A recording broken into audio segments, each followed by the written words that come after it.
Hi, this is Sherry Morris with Dear Divorce Coach, and it's my privilege today to have a former client and current colleague, Jericho Fang, with me. Welcome, Jericho. Hi, I'm so glad to be here. Well, thank you for taking the time. I would love to start today by asking a little about you. I know for sure that you were a client, you're also a therapist, and that you've agreed to be interviewed. I ask you to be interviewed because your journey in so many ways is universal. You went through a divorce, a difficult divorce. And I think in many ways, your journey is unique. So, with that lens, I would like to start by asking first, what can you tell us about you and what you do in the professional space? Perhaps we can start there. That's a great place to start. I'm a mental health therapist here in Baltimore, Maryland, as well as in Washington, D.C. And I work primarily with the LGBTQ plus population. I specialize in helping and work with trans and gender expansive folks, both adults and youth. And I also founded the Trans Walking and Running group here in Baltimore, which is one of a kind. Not many exist. And I've been in the field for a decade, and it's been a privilege working in community mental health. I've worked in private practice for many years as well, in addition. But my hope is to open my own private practice later this year, focusing on assessments with autism and ADHD and providing mental health care for BIPOC and neurodivergent folks. That's wonderful. I guess I have curiosity about the interest in the ADHD and autism spectrum fields. And does that intersect with the LGBTQ community as well? Absolutely. So I found in working with the trans and gender expansive populations that I would often interact with folks and they would say, yes, I'm trans. Oh, and I have autism, or, oh, yes, I'm also neurodivergent. And there was a familiarity with me. I'm trans, my pronouns are he, they, and I'm also neurodivergent. And oftentimes in therapy, we would be processing the gender identity stuff, and folks would get to a point and be like, you know what, my gender identity stuff is great. We've been processing it for months. I'm feeling really good. Can we talk about the autism? Can we talk about the ADHD? Can we talk about the OCD? A real aha moment, right? Wow. Yes. And so for the longest time, I would say, amazing, let's talk about it. And folks would want to get a, like, air quotes, official assessment, whereas self-diagnosis is totally okay and totally fine. Some folks desire a assessment from, air quotes, like an official. Makes sense. And there are barely any for adults, and there are barely any that are neuroaffirming, and there are barely any that are gender affirming. And so, wow, a desert. Yeah. So, and why is that? Simply because these are relatively new identified communities, or is there something else underlying that disparity? It's amazing that, the more knowledge that communities have, the more language we have. And so, neurodivergence has always existed, gender expansiveness has always existed.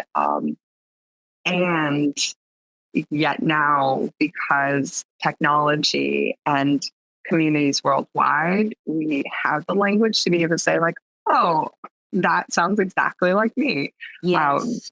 And so I think what is really useful is knowledge is power. And when folks can't access that power monetarily, it's when it's a human right, it's not okay.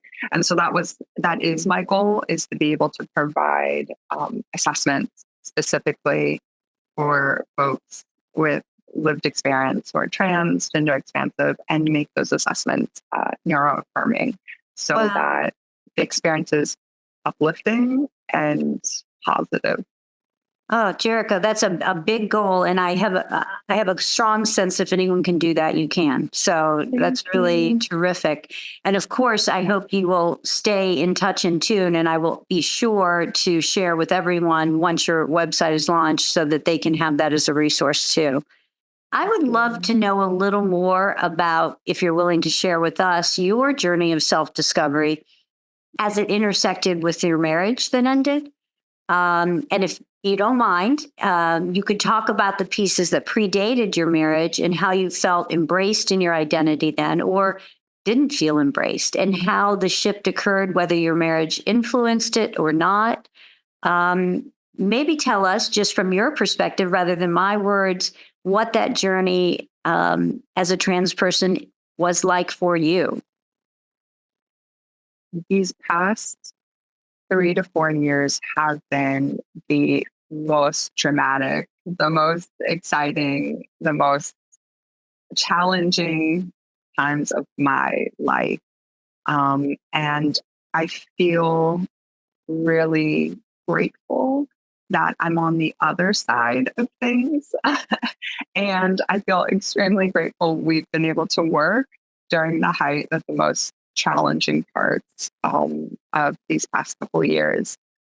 I Coming out as trans was very difficult for me because I didn't have many examples of what masculinity would look like to me. You know, my parents are Asian and Ashkenazi and Black, and like, so masculinity was seen from, like, my parents are BIPOC. And so when I looked at the majority of transness and trans masculine folks, I was seeing like white men um, and big muscles. And as a trans non-binary person, like, I don't feel like a man. Um, I describe it as like I have a blueprint in my brain of like what I should look like, but the core of me is still the same. And so that blueprint does say I feel most affirmed when I look masculine, when I look like a man.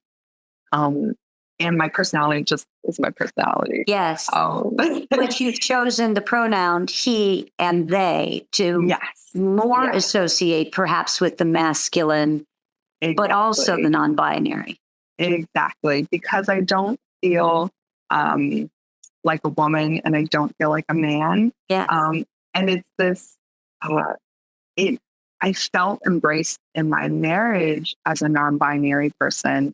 I was married to a trans man and I got to witness his coming out as his supportive partner. And so that coming out process, socially, medically, legally, I supported him through top surgery and hormones. I was the one giving the shots. Yes. So although I had fear initially about coming out, I felt so supported and loved and accepted in my marriage that it gave me the perfect environment to say, you know what, like, not only am I trans, I would also like to get top surgery. I would also like to start hormones. You know, would also like to change my pronouns. And so thank goodness that was the case, because I think I needed all of that to be able to get to where I am now. And knowing then what happened to the marriage, it fell apart at the same time you were doing the full transition. Did that inform your identity? Did it make you question your decisions, or were you more solid in your identity choices? I think when I've noticed with myself and what I've seen with most of my patients is once you open the door, like you can't close it. Meaning you can always change your mind, but that freedom and that liberation of saying, of actually opening the door, um, it can't be undone. And so when I said the brave words, out loud of saying, I would like to medically transition, I would like to get surgery and start hormones. It For me personally, I was on the train and it was going and it was happening. Um, and that is a personality thing that I've always been like. Yes. Like if I say something, I'm going to do it. And so I think when a few weeks later, I suddenly was told, that he doesn't want to be in the relationship any longer. I think the contrast of like full acceptance to full rejection was so black and white and so kind of topsy turvy and confusing that me coming out and me making a decision about my transness seemed very simple and very straightforward. And you knew in your Yeah. deepest depths of self that was one thing you knew for sure, as we said. Exactly. Yes. Oh, that's exactly. terrific. That's terrific. Yeah. And it's an interesting piece because I'm sure people have had this experience and want to know the experience of the other. So I really appreciate you sharing that. And I also wonder, because now you've had some limited time to reflect upon what happened in your marriage. Many people over many years don't know why a marriage fails, but you have perhaps more insight into yourself because of your identity shifting and building. How does that intersect with the blindsiding you just described, the feelings of betrayal? How has that further deepened or not made any difference in your identity, do you think? Can you share a little bit about that? I think that because of like homophobia and transphobia and the really divisive political climate that makes queerness and LGBTQ plus this seem so big and scary, or these big hot topics that are And other makes you and other. other, Yes. right? That it almost creates this sort of like mysticism, like as if like creature like that's why I've heard a lot of folks say like actually don't use the unicorns don't exist. LGBTQ plus people are like horses exist. They're ordinary. So, We're just ordinary, people. yes. And I think when the divorce happened, I thought, oh, well, we're both two trans people, this should work. Or, oh, but we weren't able to get married in Maryland a few years ago. Like, now we have like rights. And it's like, we are just normal, regular, Yes. ordinary, awesome people and who also get divorced. And so I found while the situation felt extraordinary and horrible and scary and emotional, it felt really grounding to know that this happens in the world. And there are so many people getting divorced, and there's so many Yes. people living life afterwards.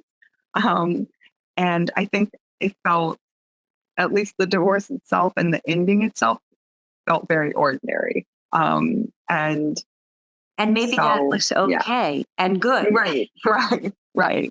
Yeah. And so in that sense, it leads to the next question, which is, if it is ordinary and you are, again, a person, as we know you are, in a larger community, what universal values, part of the LGBTQ community or just as a human person, what universal values have you discovered in this life transition? Some of which may come from your identity, right? and some may not. So, are there things you can name that you really feel have deep in particular values, or that are or more universal to everyone? I think intersectionality is key. It's like both and that my gender identity and my sexuality uh, is influence and influences everything about my life. And yet just a part of my life. So a both and. And I found that a divorce really challenges you to figure out like what are your top 10 values or what are your top 5 values. And I work with my patients a lot on navigating that as well. And so those lessons also definitely apply to myself. And I know that integrity is my number one value. How I present presently in all scenarios is the same. And I think with divorce, like the feeling of betrayal and sadness and grief and anger, um, folks will often say like divorce brings out the worst in people. But what I found is this importance around integrity that I might be feeling all these things and I'm still the person that that person decided to love. Um, and I'm not going to be made into a monster, and I'm not going to be like pushed out of my character. And Jericho. what was really important for me is to see my partner show up and have integrity. And I think the one of the saddest parts of like my divorce is seeing that not happen. And I'm so glad that I had community and support to help with that because um, I didn't expect that. Yeah. I will also say that I had always been raised to by women, being raised a woman, Yes. to make sure that you have money to the side for yourself. Make sure that you get on the deed of that house. Make sure, like, I had a lot of like wise women throughout my childhood giving me these little wisdoms. Mm-hmm. And in my marriage, although like I tried to resist it, I definitely didn't follow up with those little wise things. I consistently was like, yeah, but this is different. Yes. And I think the hard lesson that I learned that is probably a very ordinary lesson, right? Is that But actually please shout it out loud. I want everyone to hear this. All Right. the people. What I learned is anyone can hurt you. Not everyone can take care of you. And so you have to take care of yourself. Beautiful. I'm always going to remember that. And I don't have to approach it in like a jaded perspective, but in a way of like self-love and self-care to make sure that no matter what, that I am creating a space where I am okay, regardless of how the relationship is. And that, love is amazing. Love, yes, and And take it care of also yourself. tells us no matter the role models, positive, right, in our lives, sometimes we're going through something, we don't see the signs, we don't heed the signs, we want to believe it's unique. And of course it is in some ways, but there are these universal things that we should do to take care of ourselves in any relationship. So I think those are wise words for anyone, whether their relationship is successful or failing. So do those things, know your money, have your own money, be your own guide, emotionally and practically. So I guess that's tremendous and tremendous advice, Jericho. Thank you. And as a final note, I wonder how, if I may ask you, coaching helped you support your journey in divorce. You are obviously a strong person, but you did need support, of course, as we all do.